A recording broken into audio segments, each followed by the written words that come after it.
Living Corporate is brought to you by The Group Chat, a bi-weekly web show in the Living Corporate network that tackles diversity, equity, and inclusion topics your jobs, legal, and HR departments would never let fly.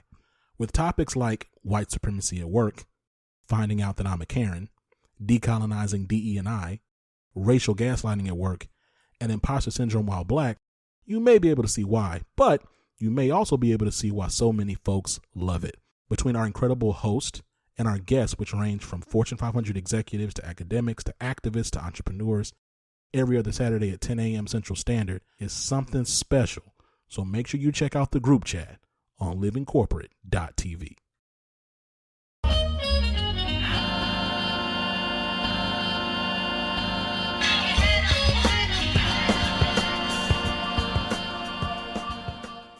Everybody, welcome to the Access Point. I am excited, really excited for this episode. Excited to be back on with Tristan again. It was like we were on for I think 2 weeks, and it has been a couple months. So yeah, Tristan and I are back on together, and we have an amazing guest for y'all. But before we jump into that, let's jump into what is Living Corporate? If this is your first time here, what is that? Yes, it's a good question, Mike. So Living Corporate is a writing and podcasting platform dedicated to exploring and celebrating underrepresented identities in corporate America. We are early to mid-career consultants who come together based on our shared desire to have frank conversations about the way we exist, survive, and succeed in corporate spaces. So, as a collective, we represent a broad spectrum of beliefs, cultures, and identities. And we know that our differences have shaped our perspectives and experiences in a corporate America. So we want to engage with other voices that often go unheard and have our conversations out loud. So Living Corporate is for anyone who wants to have these conversations with us and push the needle forward on how we can create and sustain spaces that reflect true inclusiveness. Now, LinkedIn has quite a bit of content that it shares, right? So, from podcasts to different live shows and writing stuff. But right now we're on the Access Point. So tell us a little bit about what the Access Point is, Mike. Yeah. So the Access Point is a part of the Living Corporate Network. And it's our weekly web show where we try to bring real talk and we try to prepare you for the workforce. This content truly is for everybody, but we focus on preparing Black and brown college students for the future of work. And so every week we have an incredible guest to help us discuss in whatever topic that we're trying to discuss. And this week we have with us the amazing Dr. Clyde Barnett with the best hoodie that you could have on right now. So I want to appreciate that your hoodie strings are tied. I just saw TikTok. Devin on deck. Shout out. Thank you. Yeah. Glad to have you. So tell us about you. Who are you? What do you do? And why did you say yes to the Access Point?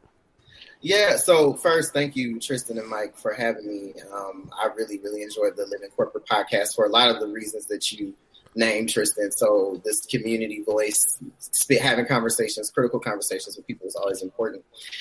So my name's Dr. Clyde Barnett. I go by Dr. B.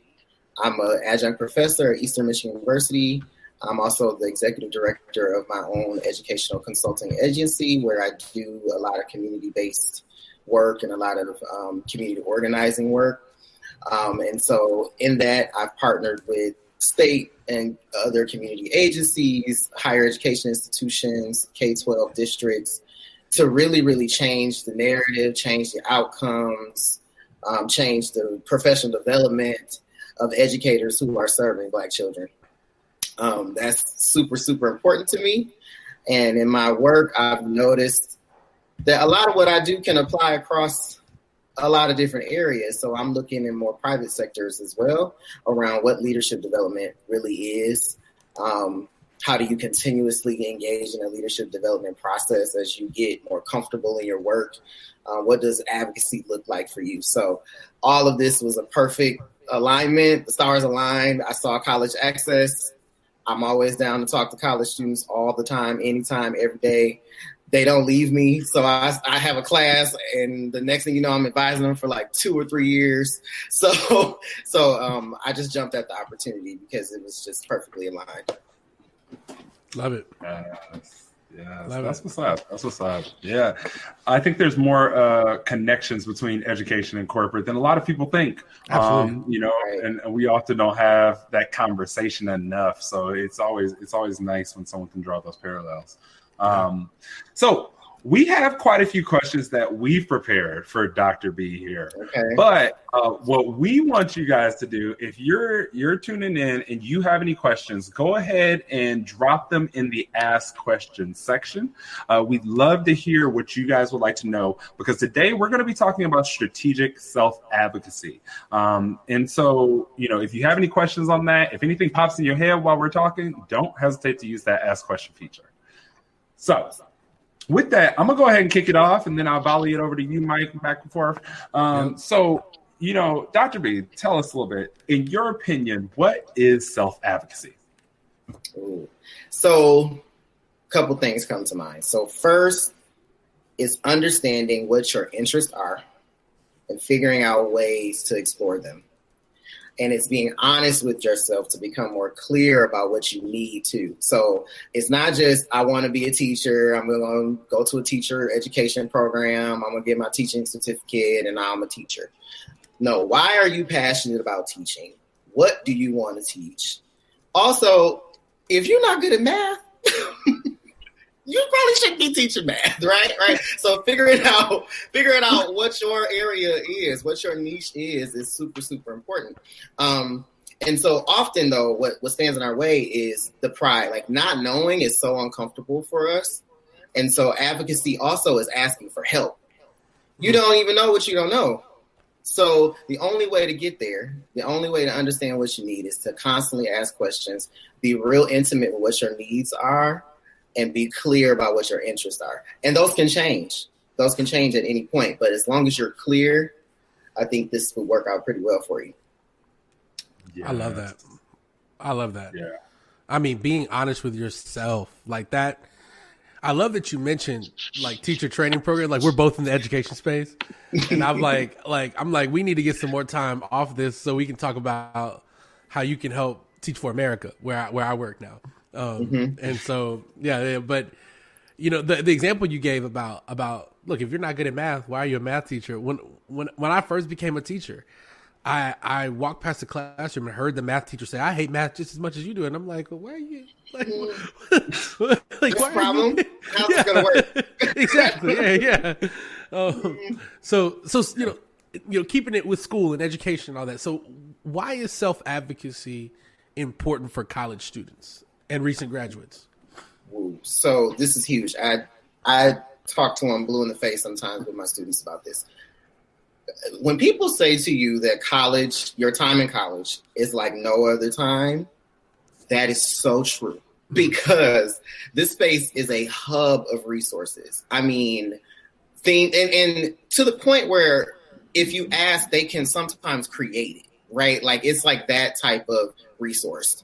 So it's super, super important based on the people that you know. They're hubs of advisors and administrators and professors who have worked across whatever your interests are. And so if you're not taking advantage of that, you're missing out on a major opportunity. You're paying thousands of dollars to be at this place. You better milk it for all it has, because your next job literally can be from a connection in one of these spaces that you occupy on campus. So that's super, super important. And for recent graduates, I don't think that changes much. So it is not I was an academic advisor. I study advising. I work with advisors. These are not the experts on your field. They're not. Those people are in place to get you to your classes. You need 15 credits. Here they are. That's what they're there to do. That's it. And they're not going to be able to tell you a lot about the field. Well, who can do that is your professors. But if you're going to class and not talking to them, if there's no intentional relationship building, also secretaries and departments are the plug. Talk to them. They are the ones who have access and information to what you're trying to do, what you're trying to achieve. They know the fields the best. They know the trends the best. They know what resumes should look like. They know what you should highlight, what kind of internships you could get. They would know that better. So I say this is a perfect space to practice too. because the grace that you'll get as a college student, you don't always necessarily get as a professional. So right now is critical time.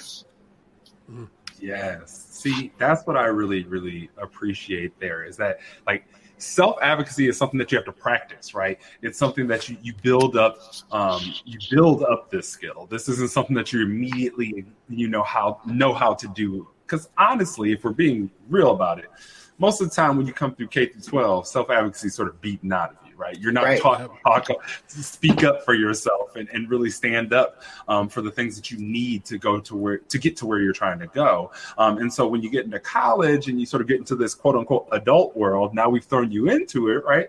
You got to figure out your own pathways. You need to be able to speak up for yourself. And college is a great testing ground to figure out how to do that effectively for you, right? Because self-advocacy is also something that looks different for a lot of people. So keeping sort of on that same vein, then, if it looks different for every person, how and where do you think we should be strategic in our self-advocacy, right? And I know this is only a couple of examples. You can't give us everything, but like how and where do you believe we should be strategic in our self-advocacy?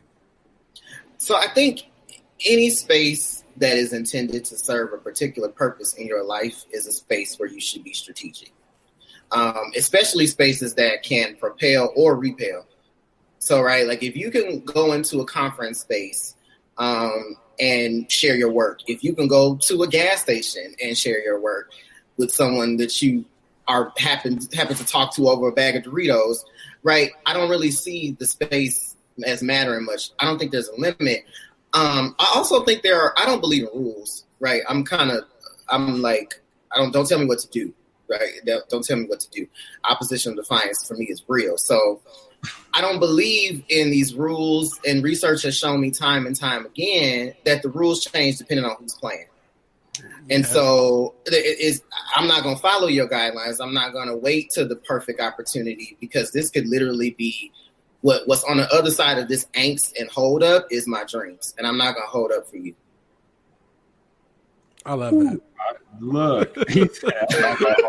I tell you, time is the enemy of us both. It waits for no one. We are here for a finite amount of time. Like, we're here for a finite amount of time.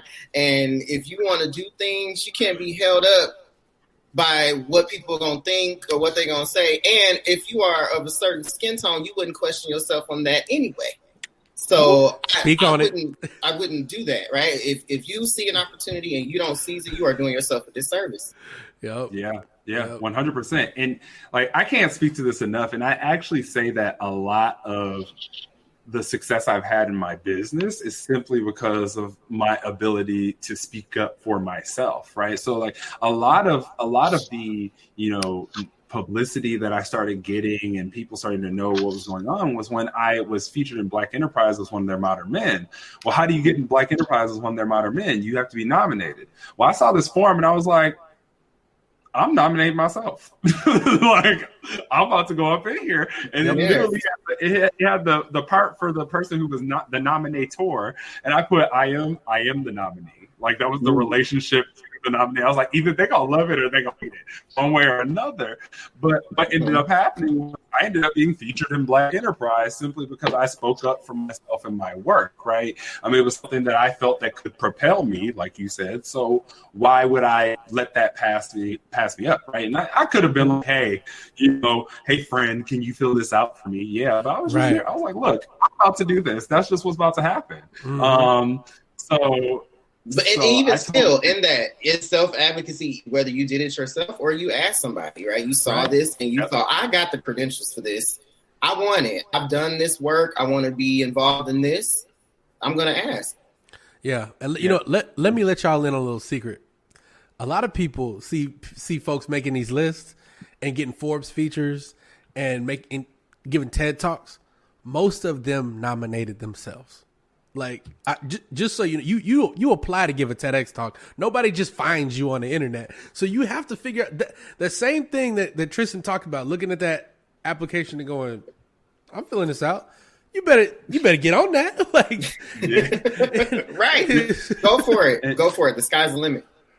And real quick, before we get to the next question, Dr. B, your video is not showing up for me. Is it showing up for you, Mike? I see it. Yeah, it's showing up for me. Okay. That's really odd. Okay, well, let's keep running. I wanted to make sure that the people was able to see. Yeah.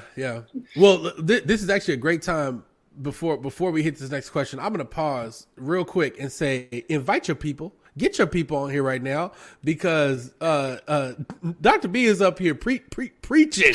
So, get people up here. They need to hear this. This is going to be one of the most, I feel like one of the most helpful episodes. So, we have a question that somebody's asked, and because they can't see what's on our list, but Tristan, I think you should ask the question because you wrote this question and it was beautifully written. So I want you to ask your next question, because it kind of ties in with this one. Yeah, so it's so funny that this happened in this way. So yeah. I'm going to say the question that was asked in this chat. Yeah. And I don't know how to pronounce your name correctly, so please do charge it to my head and not my heart. But I think it's okay. Yeah. But your question says, what are the differences between self-advocacy and self-promotion? Are they the same thing? And it's so funny because the next question that I wrote down was, sometimes people view self-advocacy as being self-centered or in certain instances boastful. How would you suggest someone deals with that? Right. So I think those are sort of one and the same. So do you see self-advocacy and self-promotion as the same, or what are the differences there? And sort of how can we navigate that? So I think they certainly are intertwined. I think this is really more, whatever you want to call it. Toni Morrison comes to mind. She says, definitions belong to the definers, not the defined. So that's not your business, right? I really don't think that that's what you should focus on, right? Being open and honest with yourself about what you need is a self-reflective practice, which means you are looking internally. You are looking at what you need, where you are with what you got, which takes vulnerability, courage, and strength. If that means that you're being boastful, then boastful it is. If that means that you're being braggadocious and self-centered or whatever, if you know in your heart of hearts that you are doing this for your own betterment and for your own work, I wouldn't pay that any attention. The other part of this, though, is as you climb, you're supposed to be helping somebody else. If you are entering spaces and excluding people, if you are, not dropping people's names in spaces where their name really need to be brought up, then that question is more about your own practice than what you're seeing. Mm-hmm. You must be feeling self-centered. You must be trying to be boastful and collect all these accolades. When I listen, my students know I'm the plug. I have helped students go out of the country for the first time and not pay a dime. I done helped people go to conferences without nothing. I done found tuition dollars. And this is based on my own work. So I didn't just go get it and say you couldn't. No, I went and got it, and here is the whole playbook. I don't lose anything by helping you. Mm-hmm. I don't lose anything. In fact, I gain more faces that look like mine in these spaces that don't want us there. Yeah. So, we need as many of us as we can get, because this is just what we're up against. So I wouldn't pay that any attention unless you are not doing your work. Ooh. I love that. Ooh, look. So real. Look, y'all see my edges is gone. Look, you're taking me down. You're taking me down. Look. Okay.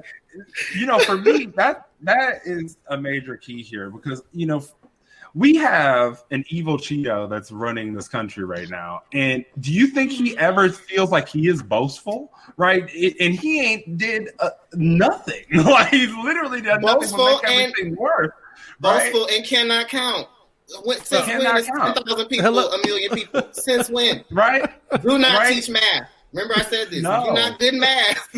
No, do not be a math teacher, right? And so, like, sometimes when I find myself in those situations, when I feel like I might be being boastful, or I am, I feel like maybe I'm talking too much about myself or asking too much for me, whatever the case may be. I sometimes go back to the question of, if I was a white man, would this be an issue? They wouldn't ask. They would never honestly, ask. that's what I have to ask. Like, I ask myself that because in most cases, if we're being real, the answer is going to be no. I wouldn't have a problem asking for whatever I need or speaking up for myself or promoting myself, whatever that looks like, because sometimes self-advocacy, especially in the work that I do, is promoting yourself. That right. And so for me to actually thrive and for my business to be successful, I have to promote myself, which is also speaking up for the results and the things that I've been able to create. So, I think sometimes it's just saying honestly, would our counterparts even think like that? And in most cases, the answer is going to be no. Right. And they've never had to. Like, the structures in place would already accommodate their needs. Right. So they don't even have to think about it. And if there is a need, everyone scrambles to get it handled. Mm-hmm. So I don't think you should ever hold yourself back by asking for what you need. Exactly.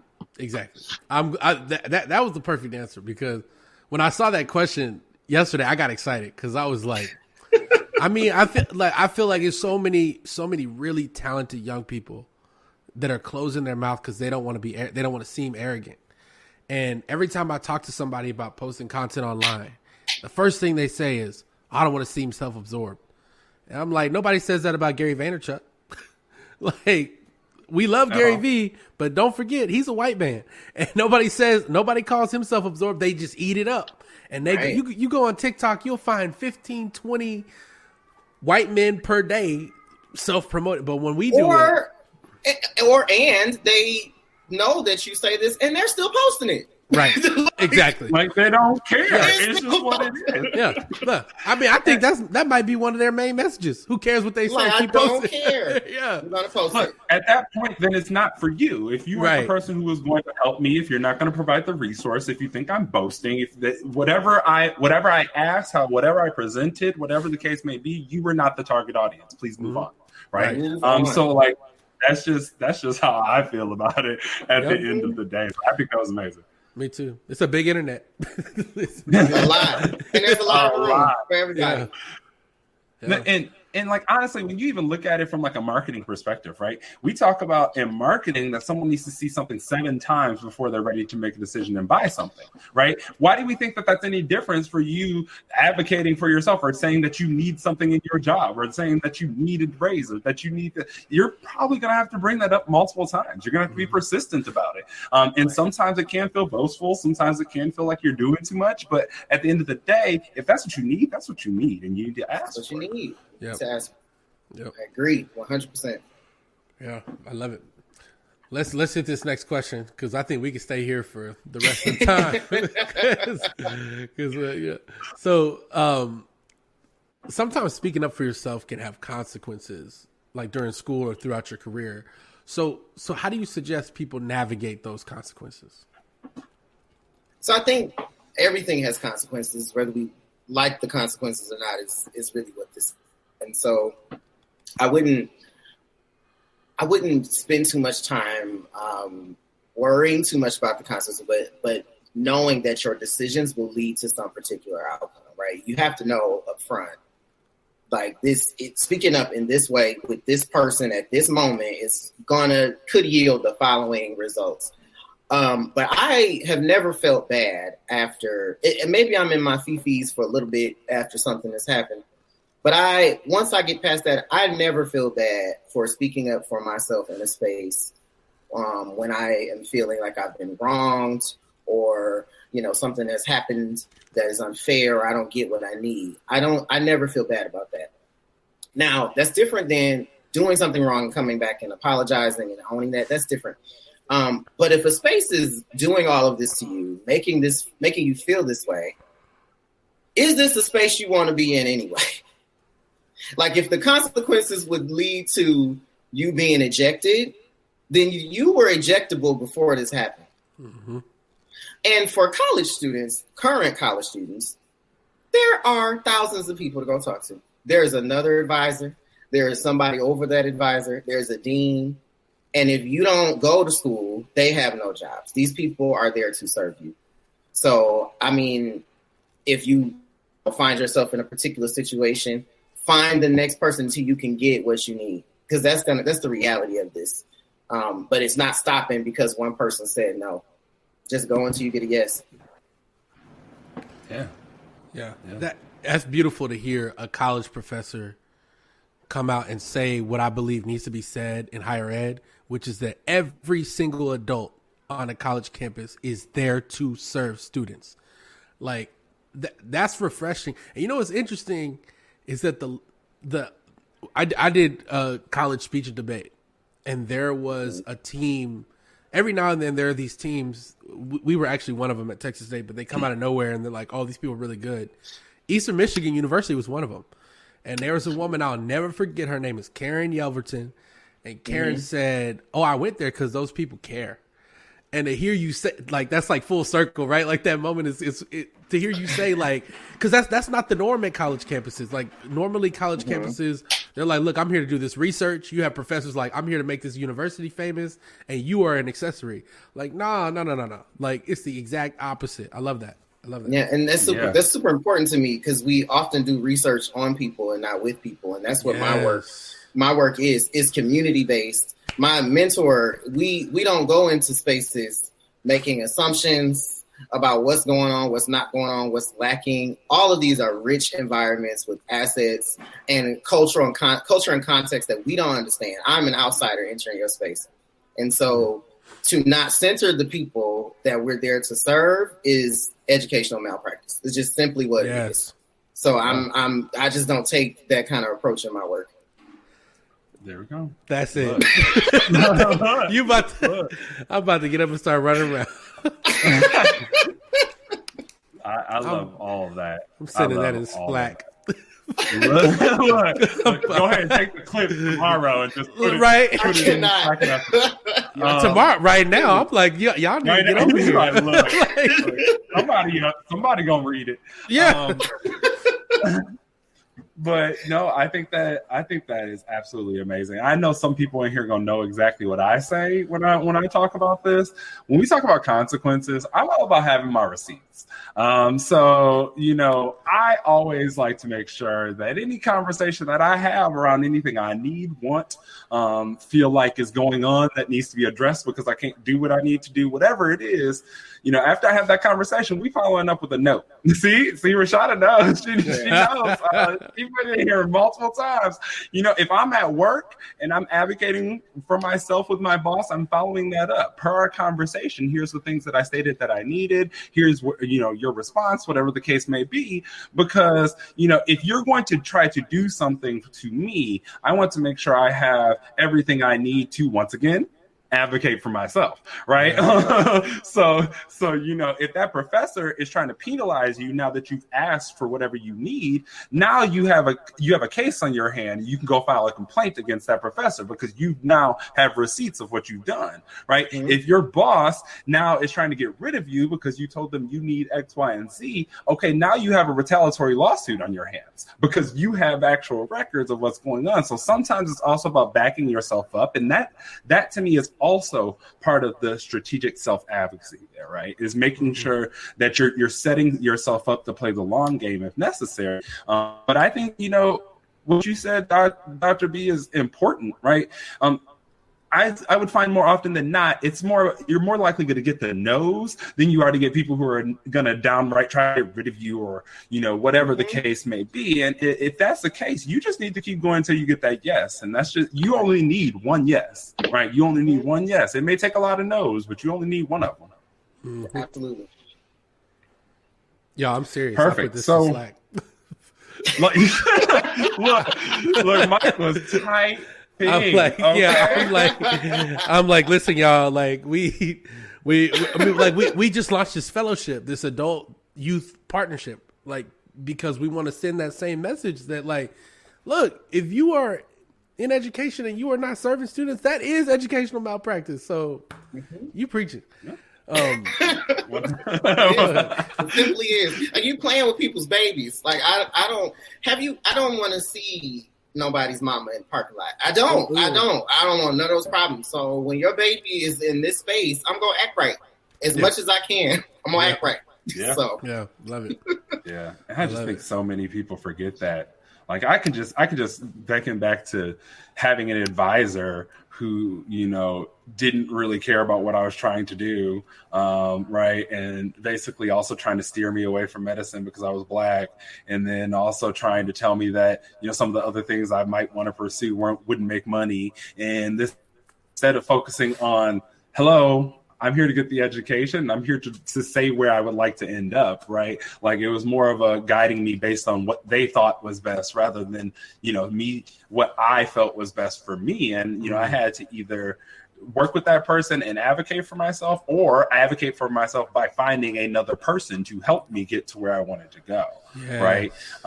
And so sometimes, advocating for yourself can literally just be cutting off that person and finding another. Yes, it is. Indeed. Yep.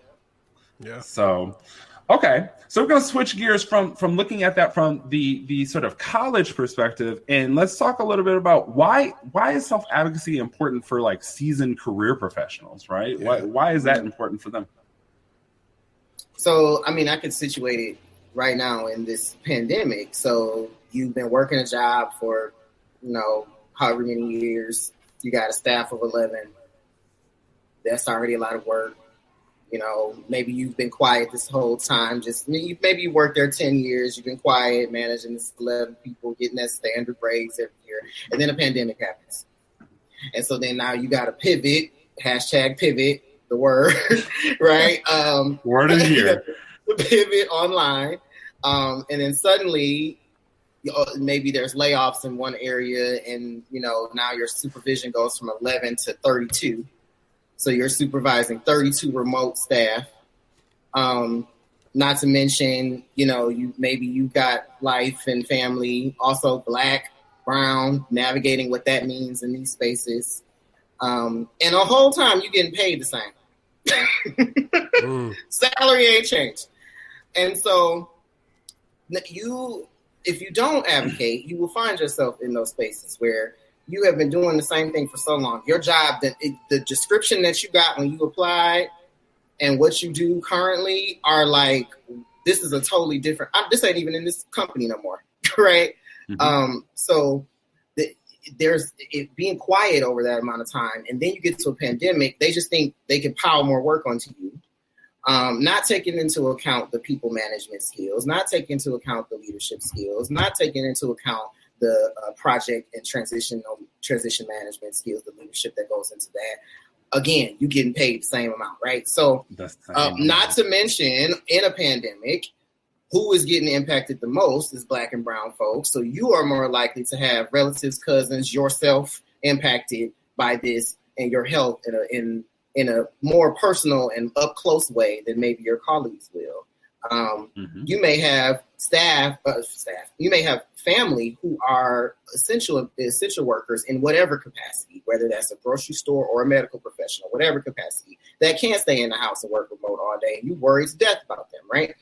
All of this is happening around you as a mid-level professional, and no one stops or cares to stop and ask how you're doing, what's going on, what do you need.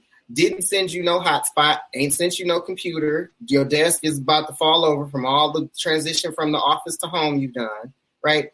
All of this is what happens to mid-career professionals. We're already paying you $90K. You're good as far as salary. You already know how to manage people. Let's just keep doing it. And you become the sole correspondent for all things diversity, equity, inclusion, because Black bodies are still getting gunned down in the street, and suddenly Black Lives Matter to your company.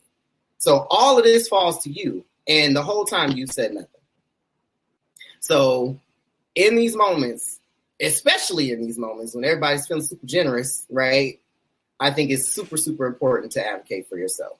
From that salary to the literal equipment, somebody better send you a new MacBook, right? Like if you want me to be plugging in with all these people, we need to stagger these employee reviews. We need to figure this out, because if you want me to manage all of this, I need some things. If you can't meet these requirements, this is what my job description was. Look, don't get me started. Look, so many people have had to completely change the way they do work, change everything that they do, and yet they're being asked to take concessions.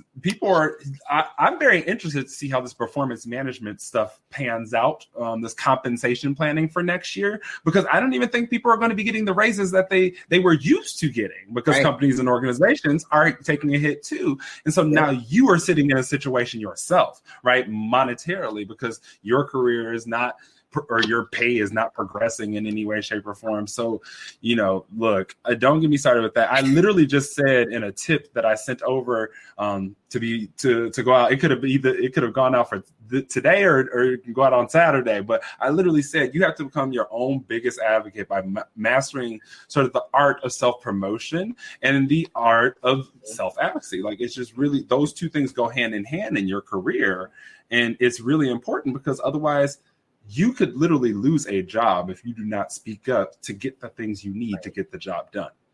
Right. So, it's essential for your career growth and your recognition and sort of where you want to go, for you to number one, figure out how to be in tune with what you need. And then number two, actually be able to convey that, and, in a way that can get you what you need. Because sometimes it's also about backing up why you need the thing, right? Too, right? You can't just say, I need, a new MacBook. And they're like, yeah, but Tristan, we gave you a new computer like 3 months ago. So what's right?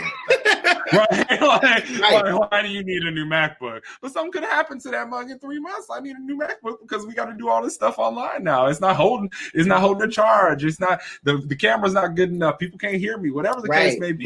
You need to speak up and advocate for why you need the thing. But that's to two of your points, Tristan. So, one, justifying why you are asking for your things, for one, and you mentioned the awards part. That's something that happens often in these organizations too. You start doing all of this extra work, and you're not asking for additional things. You're just kind of grinning and bearing. And next thing you know, you're the employee of the month, and this is our star leader in this particular thing. You get the nice little frame, and there you go. And that's kind of where it ends, right? Right. So sometimes organizations can hide behind these accolades that they give you, when really it should show up in different ways. Yeah, like, girl, I don't want that piece of paper you printed from the office printer right there. You went to the dollar store and got me a nice little frame. That's cute, your $1.25 certificate. But I would like this nice $7,000 raise that I need right now. That's what I would like. Let's give the recognition how the recognition should be given. Right. You're muted, Mike.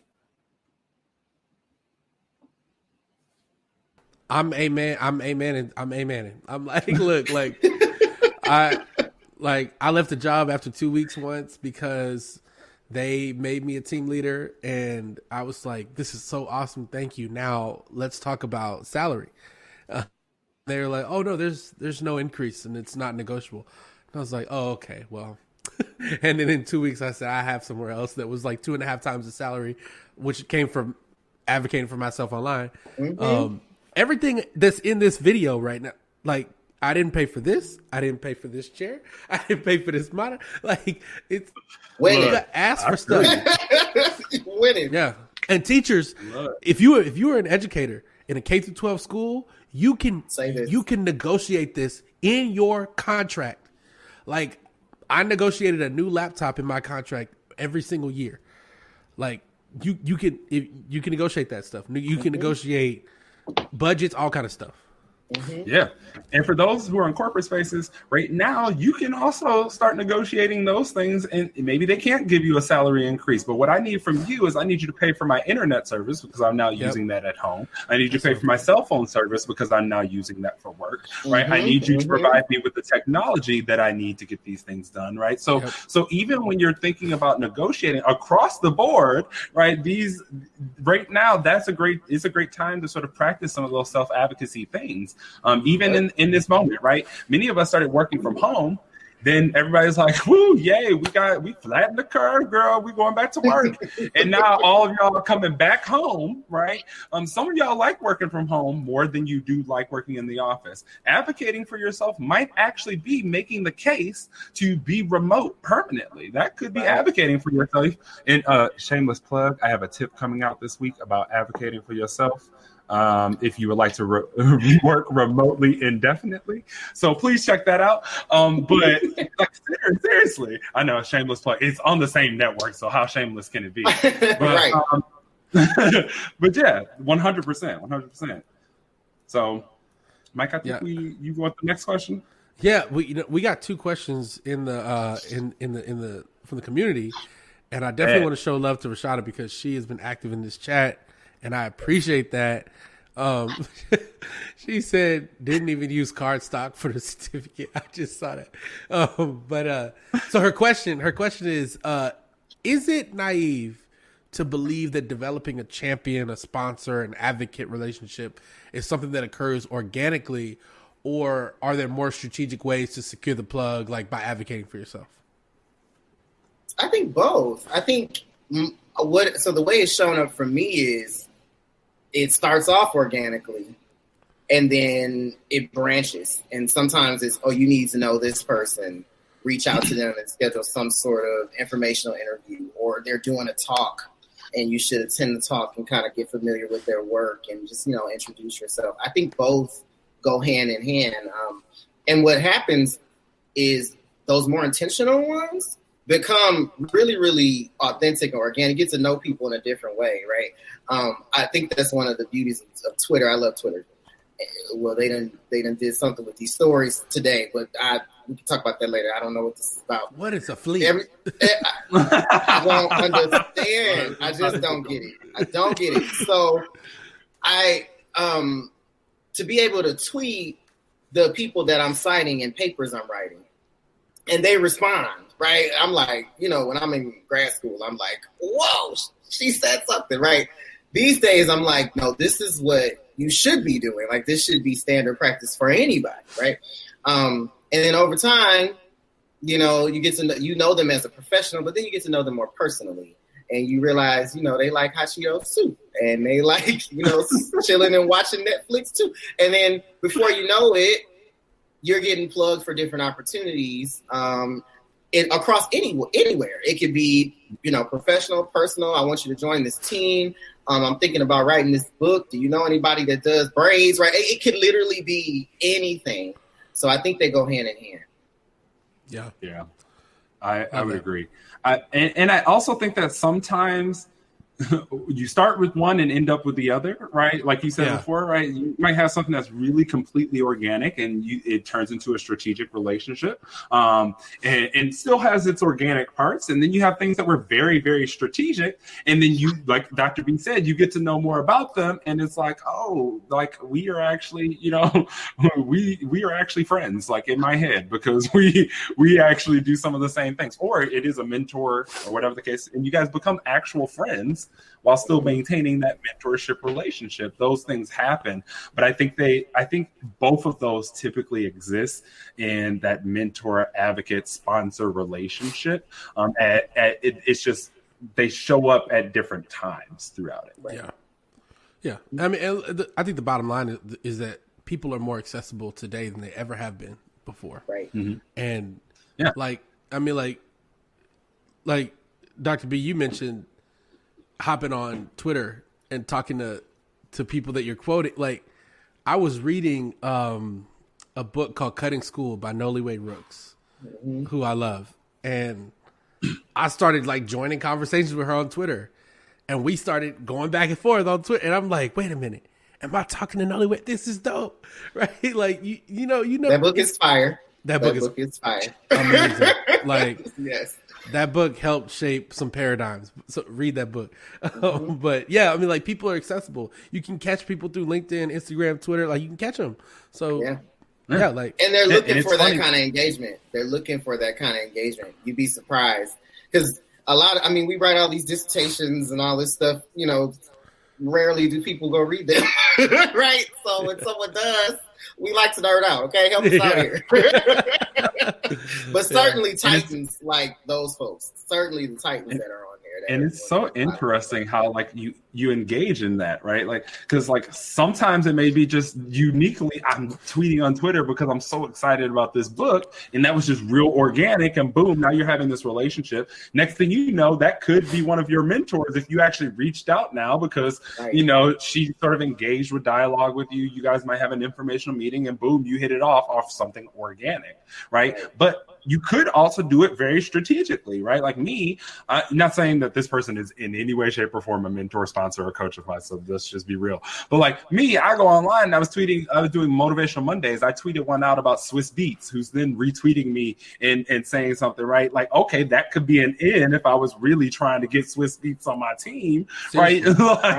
Like, you know, but it was also strategic on my part. That was part of my business plan strategy, was to tag these people to then gain, you know, more engagement with my post and to potentially even be seen by them. Boom, that was a strategy that could potentially turn into something organic, right? So that's how I see both of those things happening. It just sort of depends, but it usually just they flow well together. Do I think you're more than likely going to find a sponsorship situation organically? More than likely not, just like off living your everyday life, right? There is something that you need to do to be able to solidify that relationship and to establish it.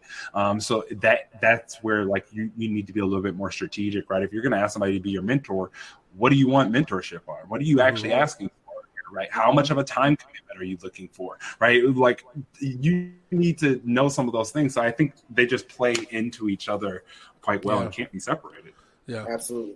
Organic also means something different now. Because of the way the internet works, it means some like I will tell you, I organically got the job I have now. But if you think there wasn't a strategy, I targeted this job. Like I knew I had a conversation, an organic conversation through a connection of a friend.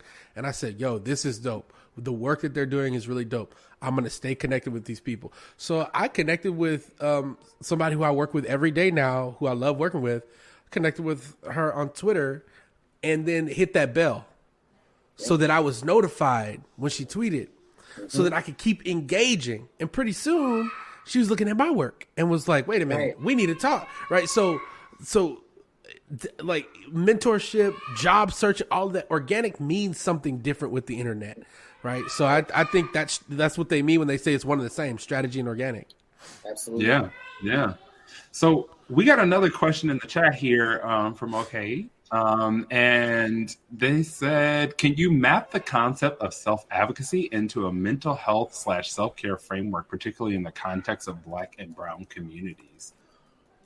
Ooh, now that's a list. Okay, so let me start by saying I am not a mental health professional. There are people with degrees in debt to help you with that, right? But from my perspective, the conversations that I've had and the practice that I can do, I can answer from that perspective. So, carving out time for you, that's self-advocacy. Saying no, simply no, I can't do it. That's self-advocacy, right? And that's a way to protect the boundaries that you create for yourself. So even thinking back to this mentorship relationship, it's not just one, it's a two-way street. So just as much as you're receiving mentorship, it's a cyclical relationship. There's something that you providing. There's insight, there's feedback, right? Like if you're just going and taking, this is not a proper mentorship relationship. That also what's important in there is also comes with creating boundaries in that. And so those boundaries are meant to help protect your mental health, help to promote a self-care, help to keep you within realistic means and bounds. So you're not going and finding, I think back to this perfectionism conversation and how we often like to be all over the place. Like we see one person doing this, we want to go do that. We see another person do something else, we want to add that to our list. And really, we're not really interested in any of that. So in a mental health frame, those boundaries help keep your advocacy on things that are truly important and unique to what you need, and not taking into account what everybody else has going on. So that's how I would say that. And I'm thinking about advising meetings I've had with students. That's what I would tell students too, is how much of this is you and how much of this is outside of what you originally set out to do. Yeah, that is really good. You know, I love sort of just figuring out that boundary situation too, and I don't think we realize how much boundaries play an important part in our mental health.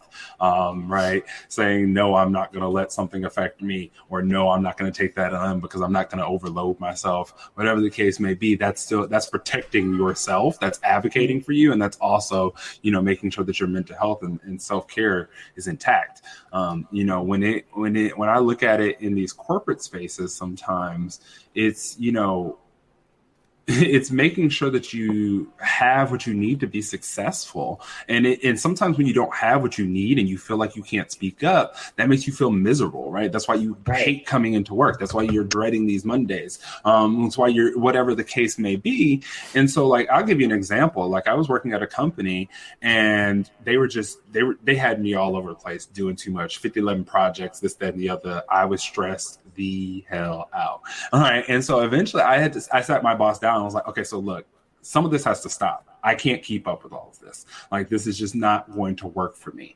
Right. And it was about, at that point, it was about protecting myself, because I had already started into this like really dark spiral of like, I can't get anything completed. I'm ruining everything because I was juggling so much. Right.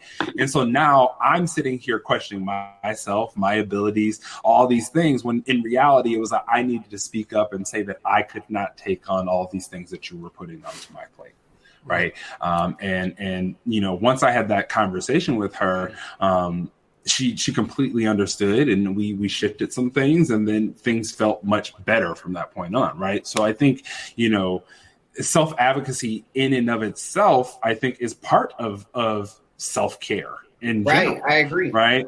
Right. Like, you're 100%. not caring for yourself if you're not speaking up for what you need. And sometimes that self-advocacy could literally be you advocating to yourself. Right. I sit here and I work and work and work. And sometimes I just have to tell myself, Tristan, no, you deserve time to sit and rest and chill. That's what you're going to do. That's what you should do, because otherwise you're doing everybody else a disservice as well. Right. So I think that advocacy doesn't just extend beyond us. It's also sometimes within us that we need to do that, some of that advocating. Yeah. But I think it directly does. Absolutely. I think this self-advocacy is self-care. I think is. And I often, rest is radical, right? Like to say I'm going to stop and pause is radical in itself. I think sometimes we think it needs to look a certain way. Like, I got to go get 15 bath bombs, and, you know, I got to go do a scrub. I got to get a massage. I got to, you know, like, if that's your thing, do that. But literally a pause, a stop, I deserve a break is radical. And as much as we can practice that, I think the more comfortable we'll be in consistently advocating for ourselves, regardless of what the situation may be, from our own health to our professional lives to our academic lives. Yeah. I mean, listen, there are spaces on the internet that are demonizing rest and that are demonizing fun. Like I I think TikTok is an interesting place just because of all the potential that it has, but it can be really toxic. And there's a lot of entrepreneurs on TikTok and a lot of employers that are like, don't go get that PS5. And I'm like, what if they need a PS5 to make you more money? What are you, who are you to tell them what to do between the hours of 8 o'clock? So whatever, if it's writing poems, if it is playing video games, if it's watching Netflix, like, find you a show that you love. And when it's time to stop working, stop working. You know, the other thing that I just want to add to this real quick is, like, I think I call this the work that it takes to get the work. There is a lot of stuff that we're talking about that happens outside of your job, engaging with professionals online, all this stuff. There is in keeping with mental health and saying no, there's I watch this happen to people when they first get out there. They start getting on Twitter, they start getting on LinkedIn, they're posting content, and everybody starts DMing you, and they're like, "Yo, I want to pick your brain. Yo, let's have a virtual coffee." And Tristan's face is exactly how mine looks, because you have to know when to say no to those, because a lot of times they're a waste of your time. A lot of times they are. And I'm bad as hell at that. That is the curse, because like when you're in these type of professions, you want to help people, right? So when people are literally like, "Hey, I need help," you're like, we're just so used to giving time that it just happens. It's like, okay, great, put it on my calendar. Then you get there and they're like, "How can I replicate your business?" And I'm like, you cannot.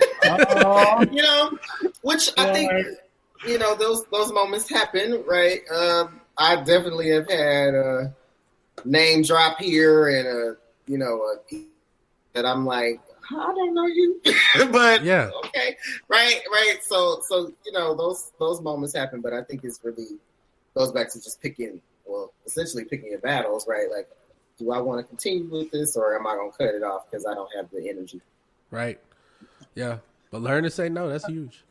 Yeah, 100%. So it's 8:54. The time's flown by. Oh my gosh! Yeah, but I think we have there's a question in here that I really would love to hear the answer to. So do you mind if I pull that one out? Yeah, do it. Okay. So the question I want to ask real quick is like, what was the first time, or maybe even just the most prominent time, you remember having to advocate for yourself? Ooh. So I'm the oldest of 6 siblings, so you can probably think of some times growing up where I had to do it. But no, most recently, let's see. So when I was a doctoral fellow, and this is about summer funding. So for those listening, sometimes when you're in a doc program, you get funding for the academic year only. So for summer semesters, you secure some funding somehow, or they hire you, something works out. So it was me and 4 other doctoral fellows, all white women. I'm the only black male. And everyone got a summer assignment. Everybody. I had mentioned summer assignments well before everyone. Like, I'm super preemptive. I probably mentioned it in February. So like way, way early. And, the semester goes on. The department chair is like, thank you for sending this in. We'll follow back up and all this. April gets there and I'm like, I haven't heard anything. Go to this meeting. All 4 of the other doc fellows got assignments. I had nothing. I'm like, I spoke up first. Also, based on my teaching evaluations, based on my productivity in this department, based on these international conference presentations that I've been doing, why did I not get an assignment? So I raised the issue. And before I raised the issue, I spoke with someone who was a doc fellow. And he said, I wouldn't rock the boat. This funding's kind of short. I wouldn't raise the issue. Just take it. Sometimes that's just the type of stuff that we have to deal with, right? Like just deficit, downtrodden. Now, Tristan knows me. That's not going to hit. No, that's not going to do nothing for me, right? Like that, no. So I raised the issue with both the department chair and the dean. I had an assignment. By the time it was all said and done, I was teaching and working on research out of the dean's office. They found money to do this work. And had I listened to that person that I talked to, I would not have gotten any assignment at all. I would have just taken that L. All of these other people who don't have to work nearly as hard as I do, got assignments. One of them, so in order to be a doc fellow, you have to be making progress on your dissertation research. Mm-hmm. I was teaching. My consulting business started before I finished. I was presenting at conferences. I was publishing papers. I was doing all that. I was basically a full-time faculty member. And I didn't get nothing. This person got an online class, got to chill, to teach for the whole summer. I wasn't having it. So in that meeting, I came with the receipts, as Tristan talked about earlier. I came with the receipts. Like, here's what I've done in this semester alone. Here's what I've done here. To Mike's point, I need this. I had a specific list of what I needed, right? Yep. I also talked to my mentor who came to the meeting with me. So I'm like, so she's like, he's my doc fellow. We need help. I need the help. I don't understand why he didn't get an assignment. I'm sitting there like, here's all the stuff I've done. Here's the email I sent you before everybody else asking, what's up? And so I ended up getting what I needed, but I don't really play those games. So, but my point there is, had I listened to this person, I would have just been out here for 4 months, not making any progress towards my dissertation work so I could graduate on time. Because like I had this all mapped out. I'm trying to get done. So not having that summer off would have really held me up. So that's the most recent example that I can think of. And sometimes you'll find that. You'll find people that are like, don't rock the boat, don't draw too much attention to yourself. I'm just not that person. I emailed the dean and said things are extortion, right? Like, so I'm that person on campus. And to that point, college students have the privilege to do a lot of that. You can rock the boat and email. All these people work for you. So emailing, asking for what you need in these spaces, maybe I could have changed, the sometimes my emails be a little spicy. I'll put it that way. I don't regret any of them, but sometimes, they be what they are, right? If I was to change anything, perhaps an email, but the outcome, I got what I needed. Yeah. Yep. Look, an example. Right. For me, like I personally feel like if it's something that has been ignored that you brought up, I don't feel like you were wrong for a spicy email or two. I think a spicy email is what was needed to get the job done, right? But the one thing you knew before you sent that spicy email is what the potential implications were, right? Before, maybe the good ones, maybe the bad ones. But okay, at the end of the day, I'm okay with all of those because you will either give me what I need or I'm going to go elsewhere to get what I need, right? Look, I can't, that's self-advocacy, folks. Like, look, spicy emails are fine when you perform. When you the best, I'm like, I'm doing this work. Like, listen. Tell me. And also, I'm reflective. So if I miss something, please let me know. Yeah, but you didn't do that. Look, I'm grown. I can handle it. Like, if I really didn't do something, tell me so I know what the actual reasons are why I didn't get an assignment. But just this oversight, they didn't reach out at all and got assignments. I reached out and got ignored. That's not gonna hold. Look, I tell early teachers, you need to treat these school districts like LeBron James treats these NBA teams. Look at them and be like, look, I'm the best in this building, and I will leave. What you got? Not give, I'm only here for a year, and don't think I'm not going to commit to you if you're not going to commit to me. Look, spicy is fine when you are performing. So. Absolutely. Right. That's it.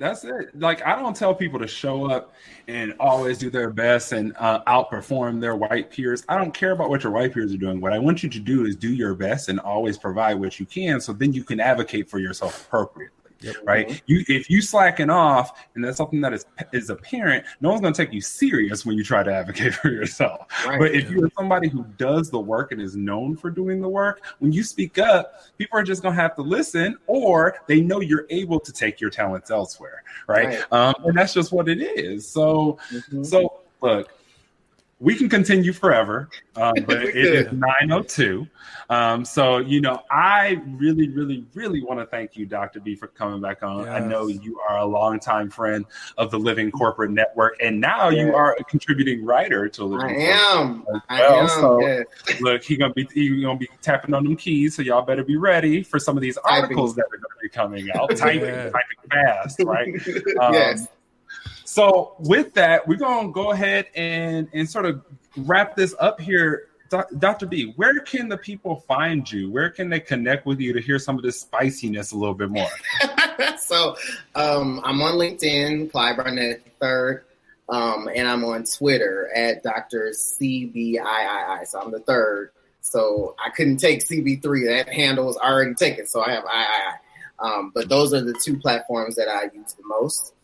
And my Twitter's all over. So you'll see me going in about education stuff to what's on Netflix to, I talk about everything. My Twitter is what it is for everything. I'm not, I try to be a human everywhere I'm at, right? Like I often think people try to separate, but you can find me on those two spaces.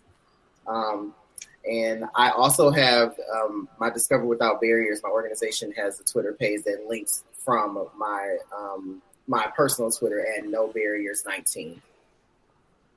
Nice. Y'all go follow the man. I can personally attest he is hilarious. So please do yourself a favor. And Mike, where can the people follow you, my friend? Find me on LinkedIn. Find me on Twitter. My Twitter is at just Spike Yates. I'm on LinkedIn all the time. Like LinkedIn is sometimes better than email to get a hold of me. That's fair. It's just faster. But yeah.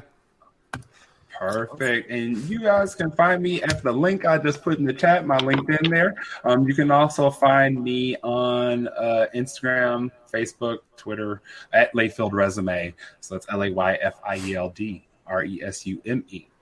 So we want to thank you all for joining us. Mike, my friend, this is the last episode of this season. We are leaving the people until January. It is crazy. So we're going to take a little break, y'all. So make sure you sign up, follow Living Corporate on Crowdcast, so that way you can get a notification when we pick back up. The next show is going to be January 12th, 2021. Maybe we can get up out of this nasty 2020 and get a little bit better in 2021. But we're going to kick it off with professional curiosity, right? What does it mean to always be asking questions and learning? Right. So that's what we're going to talk about January 12th, 2021. And you all are lucky because you have me and Mike when we get back. So that's Mike, my friend, we back together. Yeah. So we want to thank the Dream Team. Look, we want to thank y'all for joining us for this last episode. Make sure to join us back on January. But we really appreciate you rocking with us this initial season. Make sure to tell your friends, send them the link, tell them to sign up, bug them again January 11th. Tell them again. We want to see all y'all here. So any organizations you in, tell them about it too. We want as many people getting this info as we possibly can. Absolutely. Mike, you got anything for the people? Man, look, I'm so thankful for this journey that we've been on for this first season. Thank you, Dr. B, for coming on, dropping major knowledge. Thank you both for having me. Yeah.